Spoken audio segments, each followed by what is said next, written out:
Give me the 3-minute headlines. Good morning, America. Welcome back to Almost Above Average, and today the headlines are so grim that the copy is considering retirement. Welcome to the Almost Above Average podcast, the only show where the truth hurts more than the streaming subscription cost. Today's top story: the U.S. slaps sanctions on Colombia's president Gustavo Petro for drug trafficking. You didn't mishear that. Colombia's leader just got called Scarface by the White House. And the Treasury Department canceled its financial privileges faster than a teen's maxed out visa.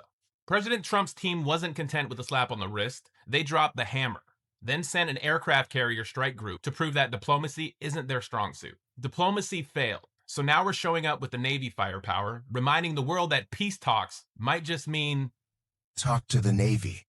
Colombian fishermen, meanwhile, are questioning if today's catch is snapper or missile debris drifting in from the latest airstrike. Why now? Cocaine production in Colombia is breaking records, and Washington decided to go in full blockbuster. And the Pentagon's official strategy: dismantle criminal organizations, translation, blow things up and announce progress, which is exactly what they're doing. 10 strikes in September, 40 dead. Collateral damage? It's more like standard operating procedure at this point in America. And Senator Jack Reed is asking for evidence. Latin American leaders are calling it murder. Meanwhile, the Pentagon says, trust us, we've got fantastic sources, which historically means they've checked with someone's cousin on WhatsApp.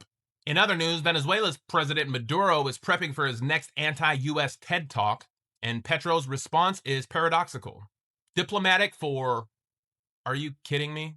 So to recap, the president's sanctions, Navy's deployed, the hemisphere is in an uproar, diplomacy is circling the drain, and the world's leaders are auditioning for season 2 of Narcos, international diplomacy. And if you want to transfer sanctions via Venmo, check the terms and conditions. Thanks for tuning into the Almost Above Average podcast, where headlines bleed, punchlines sting, and nobody's innocence survives contact with Washington. Stay alert, stay cynical, and if you're lucky, just stay above average. See you next time, assuming the podcast doesn't end up on the sanctions list. And the way this current presidency is going, I wouldn't be surprised. So hit subscribe, and we'll see you on the next one.